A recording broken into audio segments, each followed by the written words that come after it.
할렐루야. 오늘도 기적이 일어납니다. 오늘도 기적이 일어납니다. 우리 가운데 함께 하시는 하나님의 능력 안에서 기적이 일어납니다. 이 세상에 형형색색 수많은 집들이 있죠. 크고 작은 집들이 있는데 그 집들 가운데 그 설계자와 시공자가 없이 저절로 생겨난 집이 하나도 없어요. 누군가가 그 집을 설계하고 지었기 때문에 그 집이 존재하는 것처럼 온 우주 만물을 설계하시고 지으신 분이 계세요. 그리고 우리를 자신의 형상대로 만드신 분이 계세요. 그분이 하나님이심을 성경이 말씀하고 있는데요. 성경은 히브리서 3장 4절에 이렇게 말씀합니다.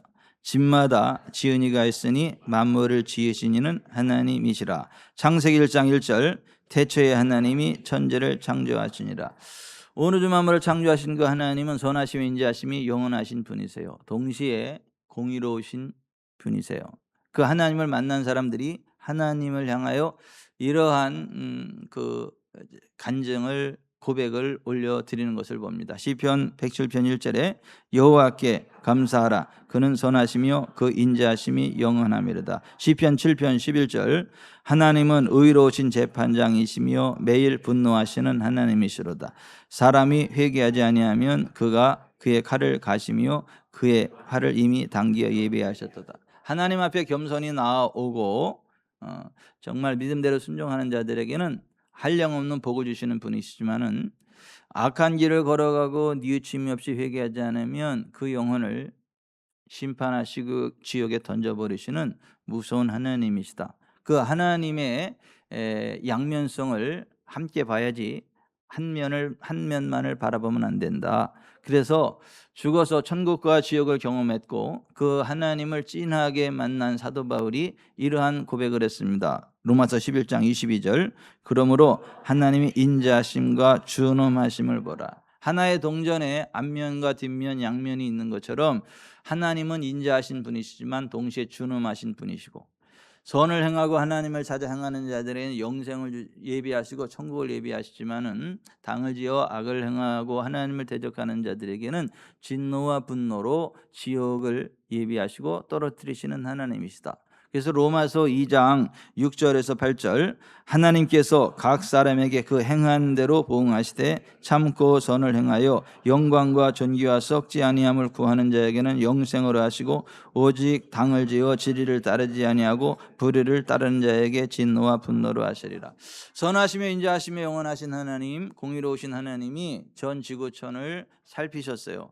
지각이 있어 하나님을 찾고 정말 하나님 앞에 나오는 자들, 하나님께서 복 주실 자들이 얼마나 있나 이게 쭉 살펴보셨는데 안타깝게도 하나님의 결론은 이것이었어요. 시편 14편 3절 다 치우쳐 함께 더러운 자가 되고 선을 행하는 자가 없으니 하나도 없도다. 다 잘난 체 하는 사람 많고 자기가 의롭지 않은 사람은 많은데 하나님의 기준으로 볼 때 의로운 사람이 하나도 없더라고 하는 거예요. 여러분 한여름 재래식 화장실에 가면 똥구덩이 속에 꾸물꾸물하는 그 구더기나 벽 타고 올라와 가지고 맨 위에 올라와서 이렇게 잘난치 않은 구더기나 제가 볼 땐 똑같이 더러워요. 그런 식으로 사람들이 너 잘났다 나 잘났다 하지만 절대 의로우신 하나님 거룩하신 하나님 앞에서는 모두가 다 함께 더러운 치우쳐 더러운 자가 되고 선을 행하는 자가 하나도 없는 악한 자들이었다라고 하는 것이고 그래서 결국 그 죄의 그 결과로 원수마귀의 압제 가운데 들어가게 되고 그 끝이 영원한 지옥의 형벌이었다라고 하는 거예요. 하나님은 그것을 원치 않습니다.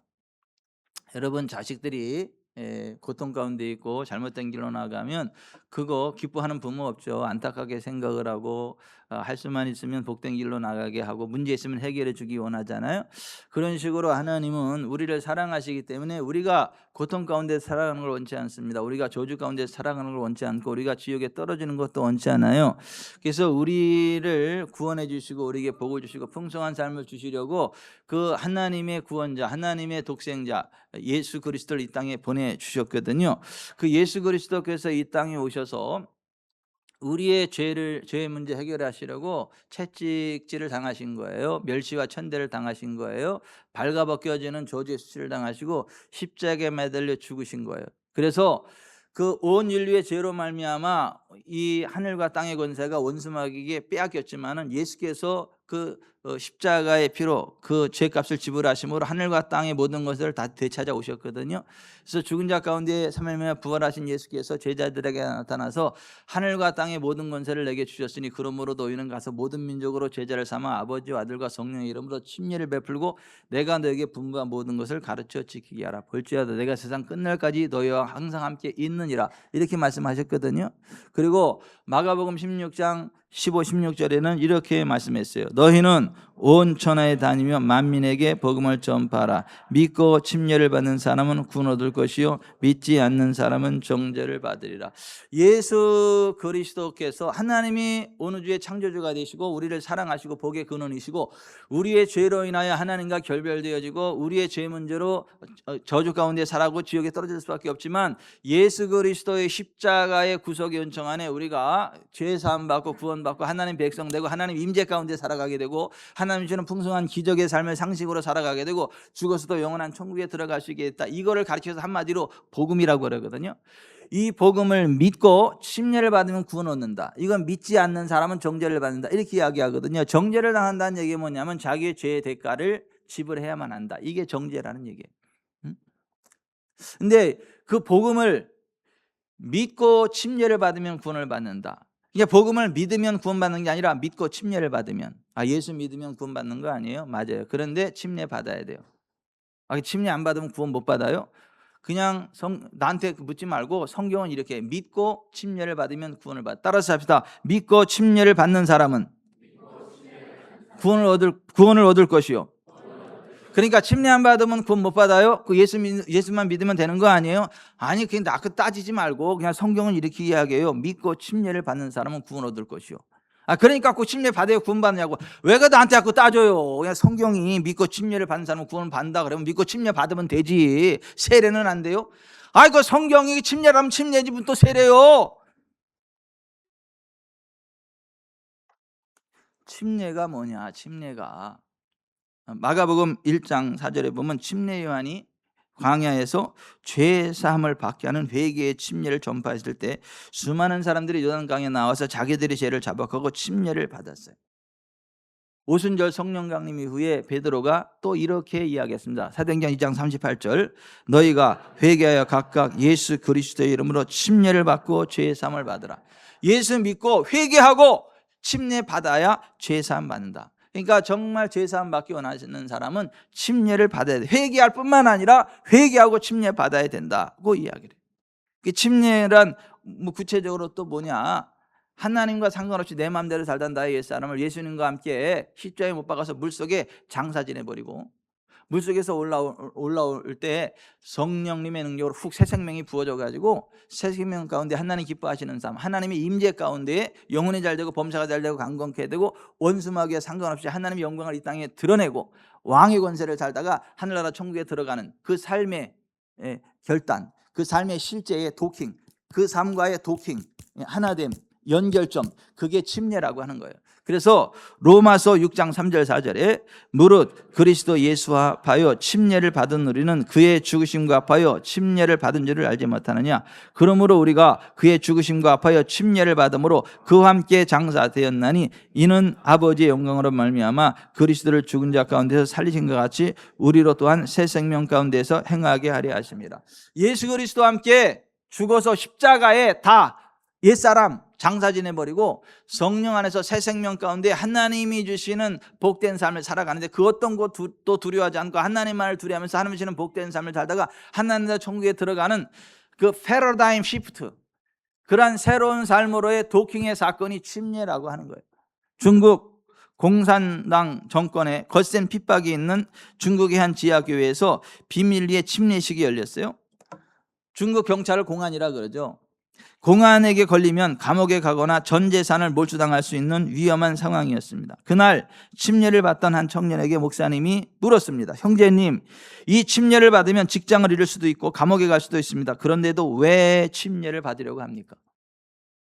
그때 그 청년이 눈물을 흘리며 이렇게 고백했어요. 목사님, 저는 지금까지 제 욕심과 세상의 어둠에 이끌려 살던 죄인이었습니다. 하지만 예수님께서 저를 위해 죽으셨다는 것을 알게 된 후 더 이상 옛날의 나로 살고 싶지 않습니다. 오늘 제가 물속에 들어갈 때 세상이 무서워 벌벌 떨던 나의 옛사람은 영원히 죽어 장사될 것입니다. 그리고 물에서 나올 때에는 오직 예수 그리스도의 새 생명으로만 걸어 나올 것입니다. 세상이 제 몸은 감옥에 가둘지 몰라도 예수님과 연합한 제 새 생명은 결코 가둘 수 없습니다. 저는 예수님과 함께 살고 싶습니다.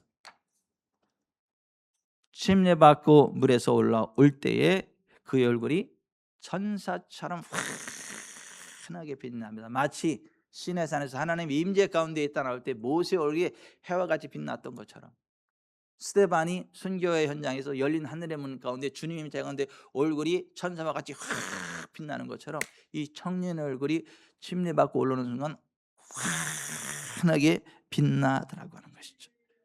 우리가 침례를 받을 때 어떠한 복이 임하냐? 현세와 내세의 온전한 구원을 받습니다. 베드로 전서 3장 20절 21절에 노아의 날 방주에서 물로 말미암아 구원을 얻은 자가 몇 명뿐이니 겨우 8명이라. 물은 예수 그리스도께서 부활하심으로 말미암아 이제 너희를 구원하는 편이 곧 침례라.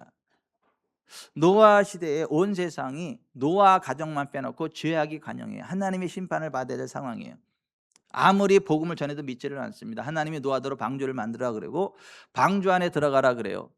그러고 나서 하나님의 홍수 심판이 벌어지는데, 홍수가 팍 왔을 때 하나님을 대적하던 악한 세상은 물속에다 장사지에 죽어버렸어요.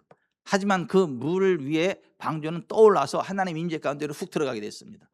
하나의 물이 하나님을 대적하는 세상은 죽이는 심판이고, 하나님을 경외하는 자는 하나님의 임재 가운데로 훅 나가게 되고, 뉴 제너레이션, 새로운 세대로의 패러다임 시프트가 일어나는 사건, 그게 침례고, 그 물의 침례가 우리를 구원하는 표라고 하는 거예요.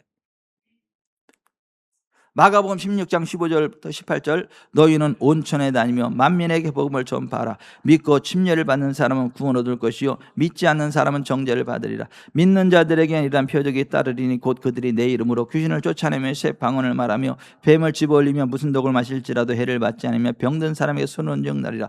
믿고 침례를 받는 사람은 구원을 받는데, 그 침례를 받고 구원받는다는 이거는 뭐냐면 죽어서 불지옥에 떨어지지 않고 천국 간다, 이것만 이야기하는 게 아니라 그것을 포함하고 이 세상 살아가는 동안에 예수의 이름으로 귀신을 쫓아내고 죄로 인한 해함으로부터 자유케 되고 병든 사람에게 손을 얹음을 낳게 되는 하나님의 신성이 부어진 하나님의 임재 가운데 왕의 권세 있는 삶을 살아가게 되는 사건, 이거를 가르쳐서 믿고 침례를 받는 사람이 얻는 구원이에요.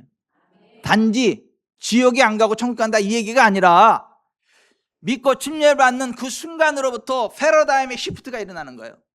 하나님의 새 생명에 도킹이 돼가지고 그 하나님의 새 생명 가운데 나가니까 귀신이 떠나가게 되고, 선언할 때 질병이 떠나가게 되고, 심지어 독도 나를 해하지 못하는 그러한 신성한 건강으로 삶이 완전히 바뀌어지는, 이걸 가지고 믿고 침례를 받는 사람이 얻는 구원이다, 이렇게 이야기를 하는 거예요. 고린도전서 10장 1, 2절에 형제들아 나는 너희가 알지 못하기를 원하지 아니하노니 우리 조상들이 다 구름 아래에 있고 바다 가운데로 지나며 모세에게 속하여 다 구름과 바다에서 침례를 받고, 애굽의 노예로 고통당하던 이스라엘이 하나님께 부르짖었더니 하나님 유월절 어린 양의 살과 피로 바로의 두 손을 꺾어버리고 그들을 애굽으로부터 건져내고 적과 꿀르는 새로운 땅 가나안 땅을 향해 출발하게 했어요. 근데 바로가 마음이 바뀌어가지고 출애굽한 이스라엘 백성들을 다시 쫓아와요. 그들을 다시 잡아서 노예로 부려먹으려고.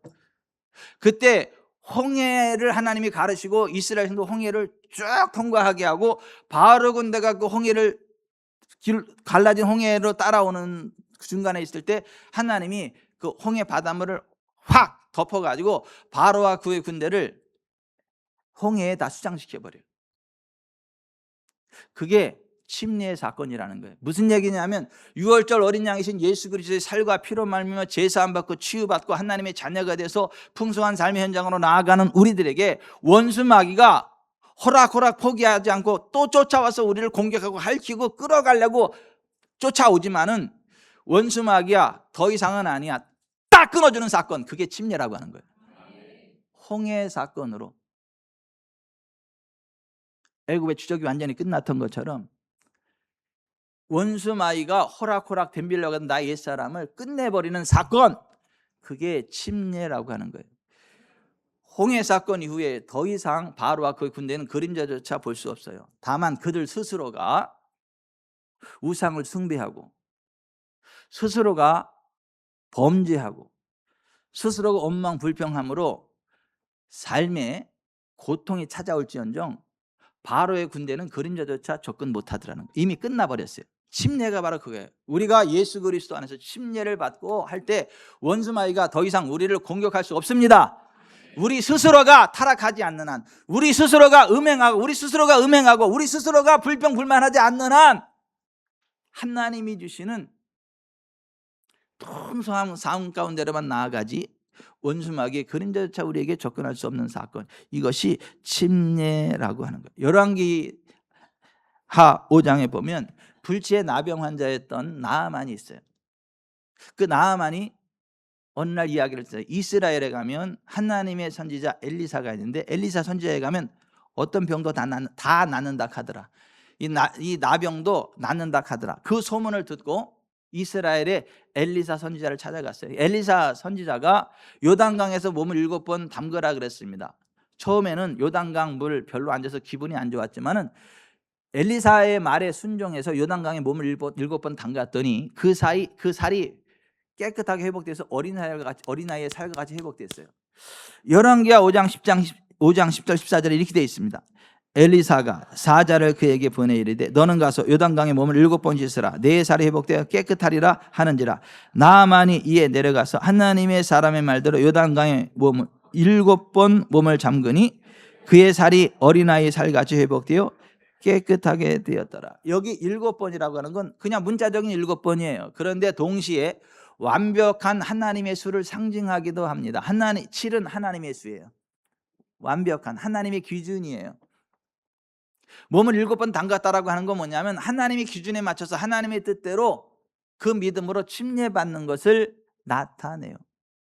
성경적인 믿음으로 침례받으면 나아만의 육체의 질병이 끝났던 것처럼 질병이 끝납니다.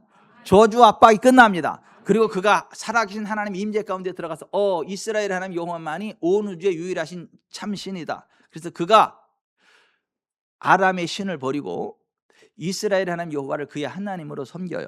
그리고 그가 본국에 돌아갈 때도 나귀에다 이스라엘의 흙을 퍼가지고 가져가서 본국에 가서도 그 이스라엘 땅을 펴놓고 거기 위에 서서 하나님만을 예배하는 자, 하나님 백성으로서의 삶의 패러다임이 전환이 됩니다. 침례가 바로 그와 같은 거예요. 그 믿음으로 우리가 침례받을 때에 모든 영육간의 질병이 떠나갑니다. 압박이 빠져나갑니다. 하나님의 임재가 부어집니다. 하나님의 영광 떠나는 새로운 삶이 펼쳐집니다.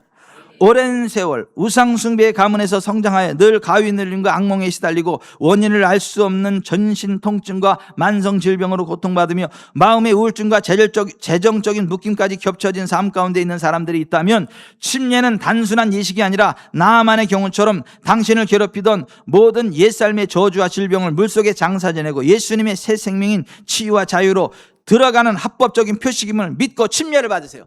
그 믿음 그대로 침례와 함께 모든 저주가 끊어지고 나아만의 살이 어린아이 살처럼 깨끗이 치료되고 회복된 것처럼 여러분의 영과 혼과 몸 그리고 삶의 전 영역에서 치유 회복과 부흥이 일어날 것입니다. 데릭 프린스 목사님의 저주에서 축복으로의 사역이나 침례를 구원의 영적 표식 및 단절의 예식으로 강조하는 선교단체에서 늘상 일어나는 간증들이에요. 그냥 물 몇 번 찌뿌리고 나서 세례받았다 이런 거 아니에요. 그냥 이제 신앙했으니까 이제 침례 받는다, 그냥 그런 통과 의례로서의 침례가 아니라고요.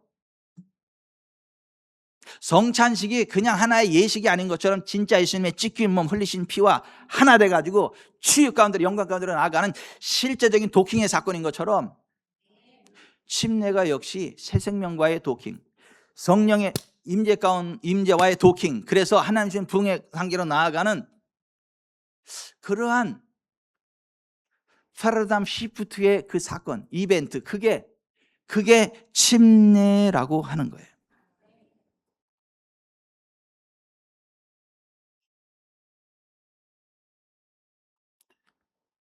우리가 그 믿음으로 침례를 받을 때 성령님을 선물로 받고 예수 그리스도의 한 몸인 교회의 공동체가 됩니다.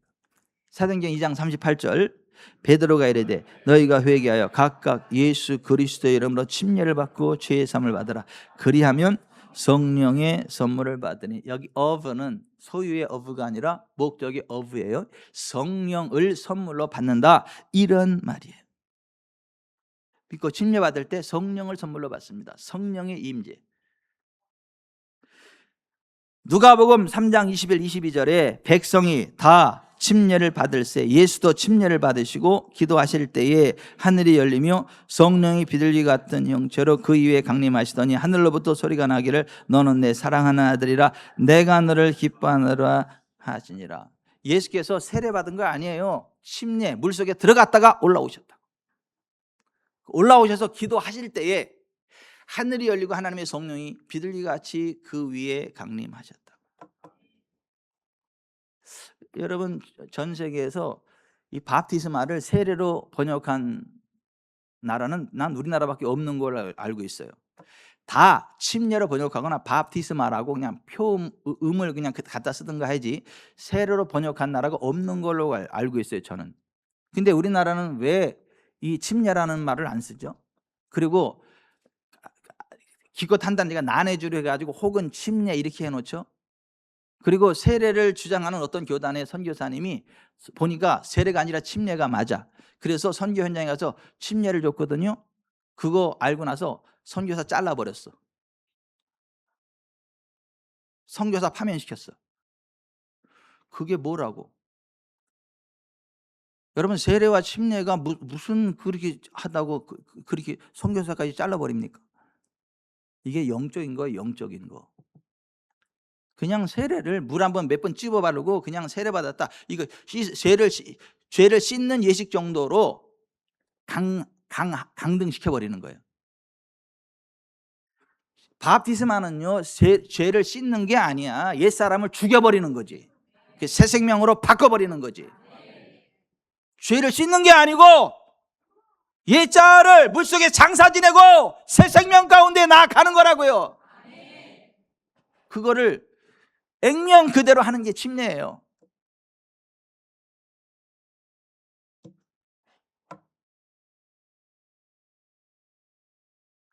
그 세례 주는 교단에서는 달력 그림도 예수님 이렇게 물 찌뿌려 가지고 세례 받는 걸로 그려 놓더라고. 이게 참 웃겨. 그거 아니라고요.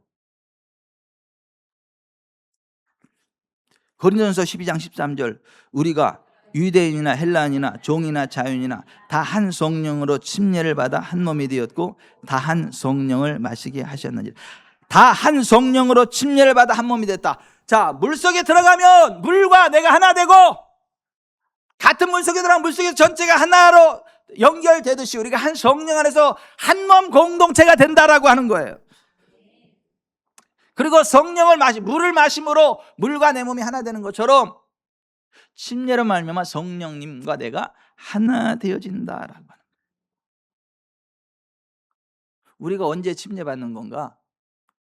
마음을 다하여 예수 그리스도께서 하나님의 아들이심을 믿을 때입니다. 사도행전 8장 36절에 그리하여 그들의 길을 따라가다가 물이 있는 곳에 이르자 그 내시가 말하기를 보라 여기 물이 있도다. 내가 침례를 받는데 무슨 거침이 있느냐라고 하니 빌립이 말하기를 만일 당신이 마음을 다하여 믿으면 합당하니라고 하니 그가 대답하여 말하기를 나는 예수 그리스도가 하나님의 아들이신 것을 믿나이다라고 하더라. 그리고 나서 그가 마차를 세우라고 명한 다음 빌립과 내시가 둘 다 물로 내려가서 빌립이 그에게 침례를 주니라. 예수께서 예수 그리스도가 하나님의 아들이신 것을 마음을 다하여 믿을 때 침례를 받는 거예요. 목사 없이 선교 현장에 가서 전도했는데 그 사람 예수 믿으면 그냥 침례 주고 오세요. 여러분이 저 부르지 말고 여러분이 그냥 침례 주고 오세요. 교회에서 목사가 있을 때는 그냥 질서상 목사가 침례를 주는 거지 꼭 목사여야만 침례를 줄 수 있는 건 아니에요. 근데 목사가 있는데도 목사 제껴놓고 김태식 장로님이 침례 주면 이상하잖아. 그래서 그냥 질서상 그러는 거지 꼭 목사만 침례를 주는 게 아니라 빌립 집사님이 침례를 주는 거예요. 그냥.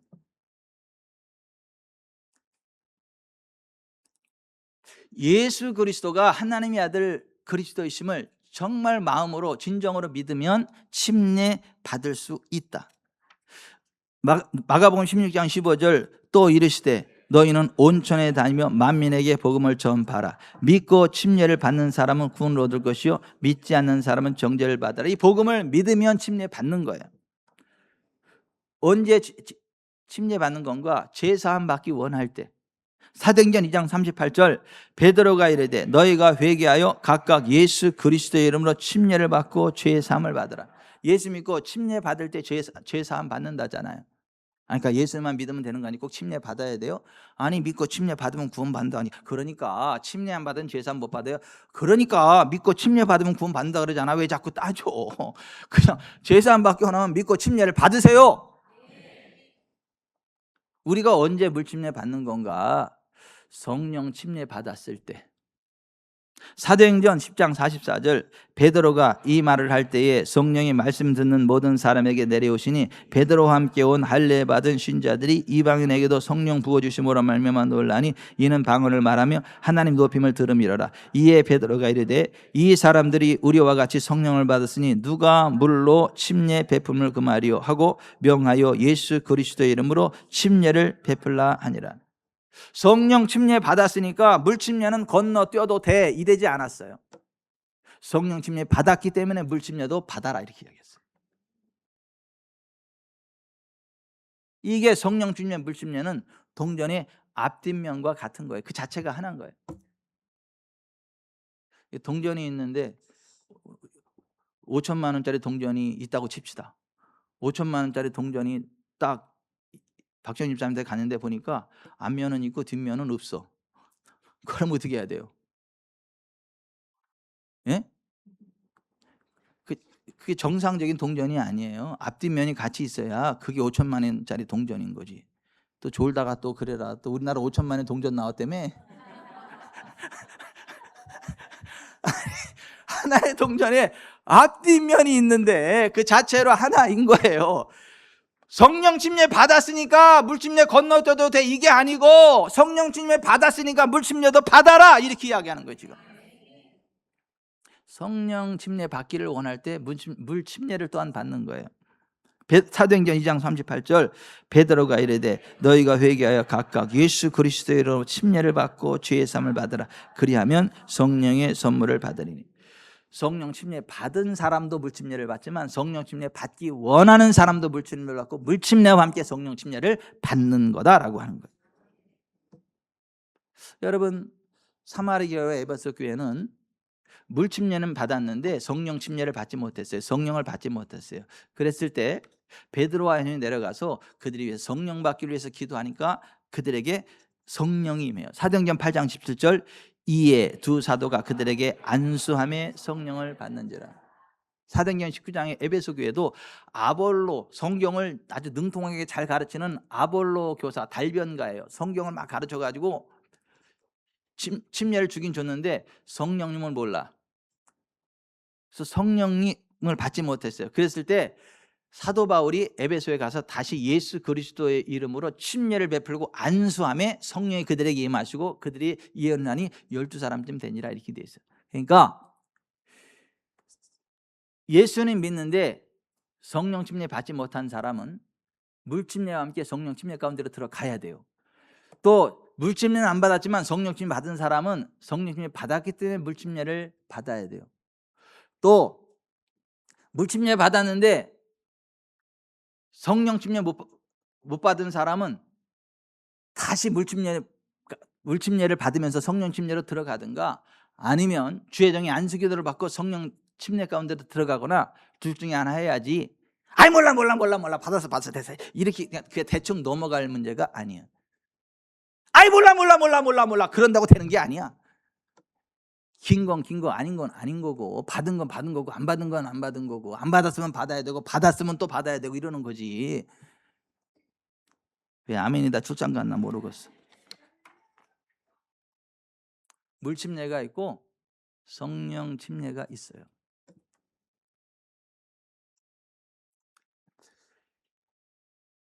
미국의 중년 여성 제이드 나딘이 한국 문화가 너무 좋아서 서울에 와서 1년 살이 하면서 한글 공부하고 한국 문화를 공부하다가 미국으로 갔는데 몸이 아파요. 여기저기 아프고 문제가 많아요. 그래서 인터넷 서핑을 하다가 이병천 카페를 만났어. 이병천 카페에 있는 글들을 막 이렇게 읽고 삶에 적용하다가 성령 침례받고 치유받고 회복되고, 그 제이드 나딘이가 저한테 메일을 보냈어요. 이메일을. 친애하는 이 목사님께 안녕하세요. 나는 오늘 매우 행복합니다. 오늘 아침 새 방언을 말할 수 있었기 때문입니다. 그 과정을 설명해 보겠습니다. 목사님의 설교 193번 안녕하세요 성령님을 읽었습니다. 그리고 나는 아직 성령님을 영접하지 않았다는 것을 깨달았답니다.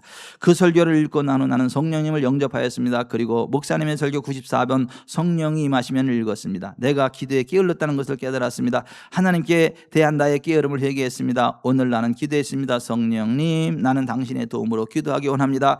나는 당신이 필요합니다. 10분 후 나는 나의 혀가 매우 이상하게 움직이고 새 방언을 말하게 됨을 느꼈습니다. 나는 매우 행복합니다. 그리고 성령님께 감사드립니다.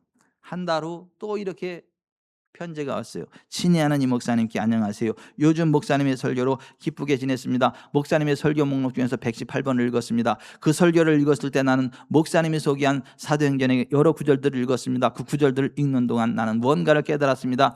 오늘날 아볼로와 같은 많은 목사님들이 있다는 것입니다.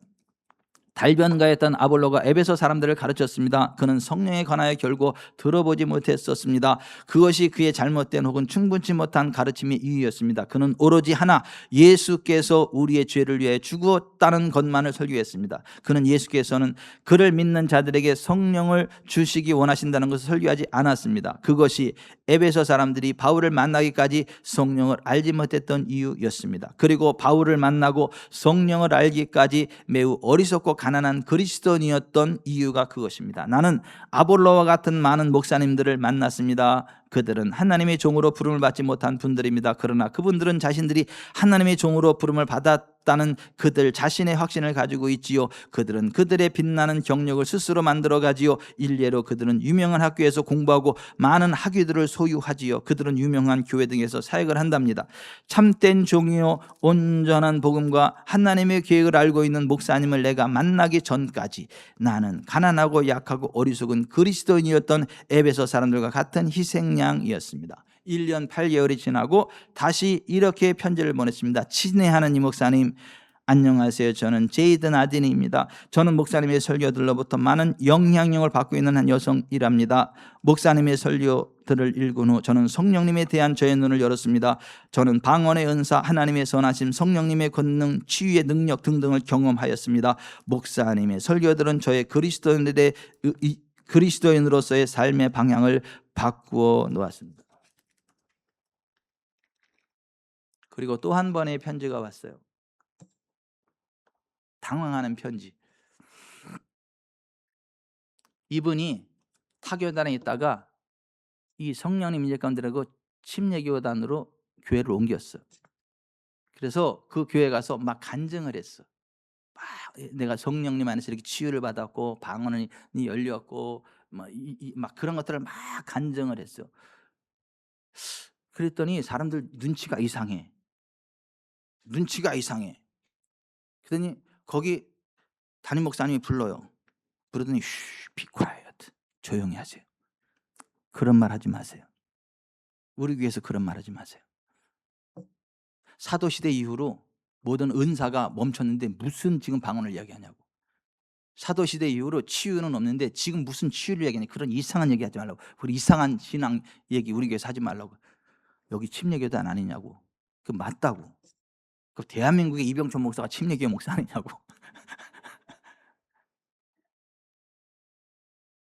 목사님 침례교회 목사 아니냐고 다시 편지를 보냈어요. 미안한데 미 남침례교단은요 은사 중단론 입장입니다. 치유 인정 안 합니다. 방언 인정 안 합니다. 제가 미국에 유학을 안 간 이유가 그거예요. 굳이 갈 필요를 못 느껴서. 미 6대 신학교, 7대 신학교 우리나라 타교단 목사님들도 미 남침례 교회단에 가서 공부 많이 하고 와. 왜냐하면 거기는 스칼라십, 장학금이 많다 보니까 가서 공부를 하고 와. 그래서 은사 중단론을 가르쳐, 치유 중단론을 가르쳐. 그래서 우리나라 타 교단들이 죽어가는 거예요. 안타까운 현실입니다.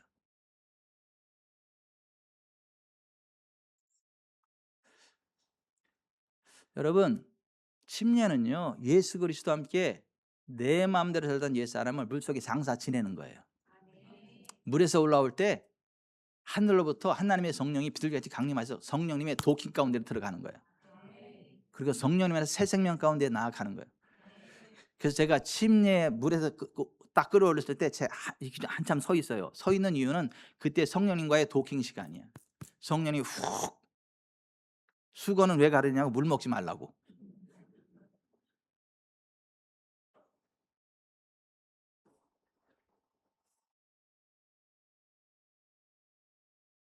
그게 진짜 침례예요. 성령님과의 도킹. 예수 그리스도가 그전엔 성령의 사람이 아니에요? 성령의 사람이에요. 성령으로 잉태돼서 이 땅에 오셨단 말이에요. 그런데 침례받고 물에서 올라오실 때, 기도하실 때, 올라와 기도하실 때 하늘이 열리고 하나님의 성령이 비둘기같이 그 위에 강림하셨어요. 그리고 나서 메시아로서의 강한 사역이 펼쳐지는 거예요. 기름이 훅 풀어지고.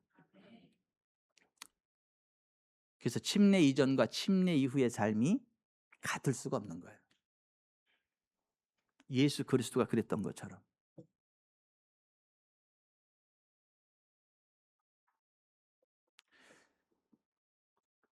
다 같이 일어나세요. 손을 이렇게 들고 성령 하나님 나를 만지소서.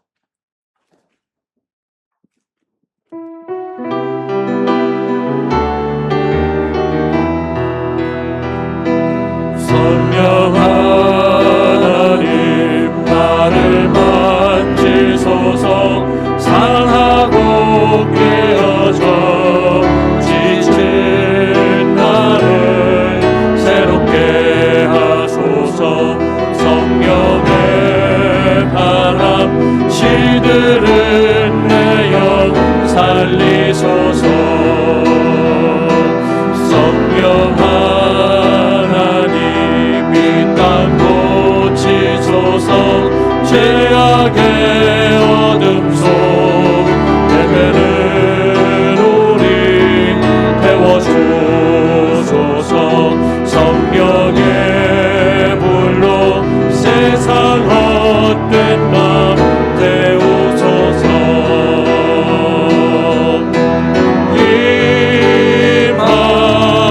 임하소서. 성령 하나님이시여 지금 이곳에 임하소서. 바람처럼 불처럼 성령이여 임하소서. 임하소서.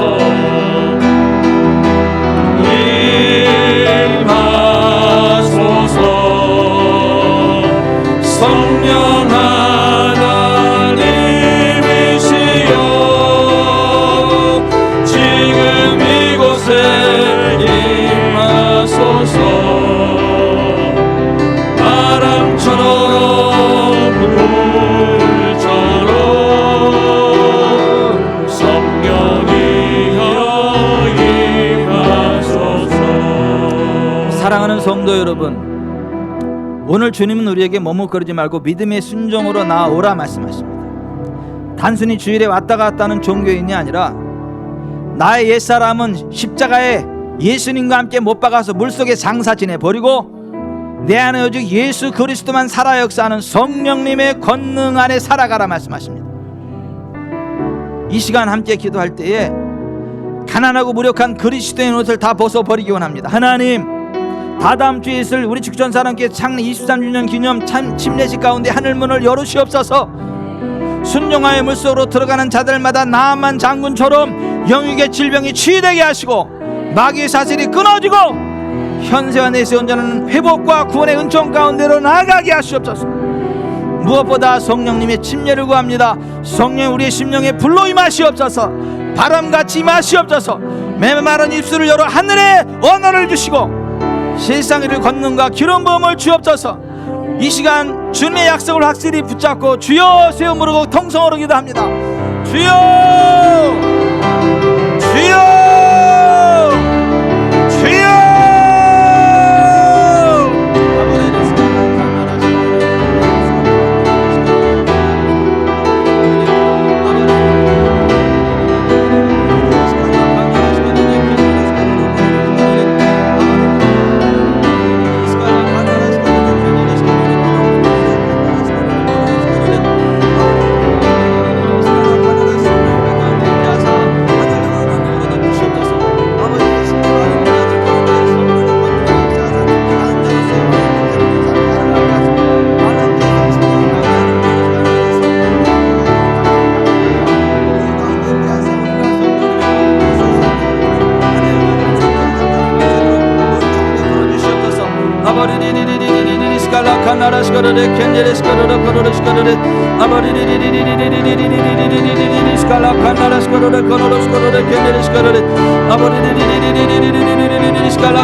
성령님 역사하시옵소서.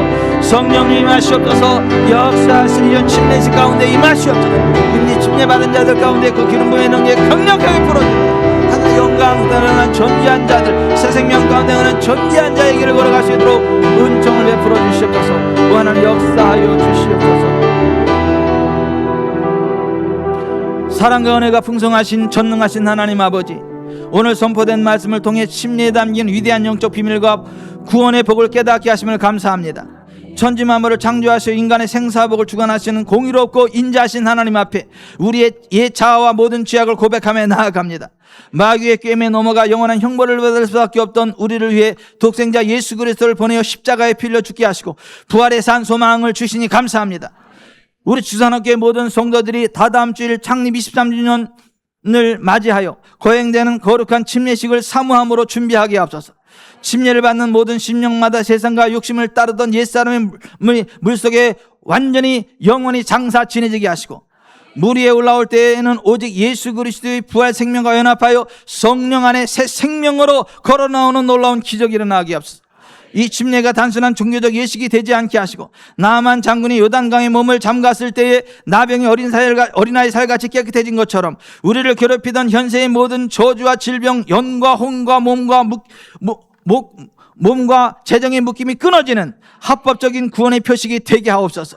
성령 하나님, 이 시간 간절히 사모하며 구합니다. 예수님께서 요단강에서 침례를 받으시고 물에서 올라와 기도하실 때 하늘문이 열리고 성령이 비둘기같이 강림하셨던 것처럼 다다음 주일 거행될 침례식에 강력한 성령의 기름 부음을 부어 주옵소서.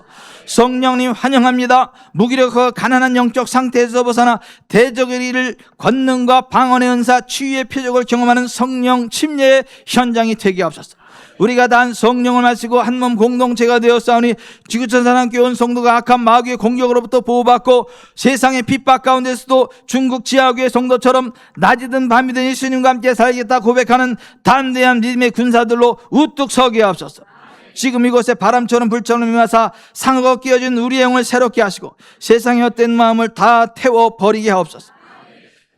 우리를 구원하시고 지금도 우리와 함께 하시는 우리 주 예수 그리스도의 이름으로 기도드립니다. 아멘. 주여.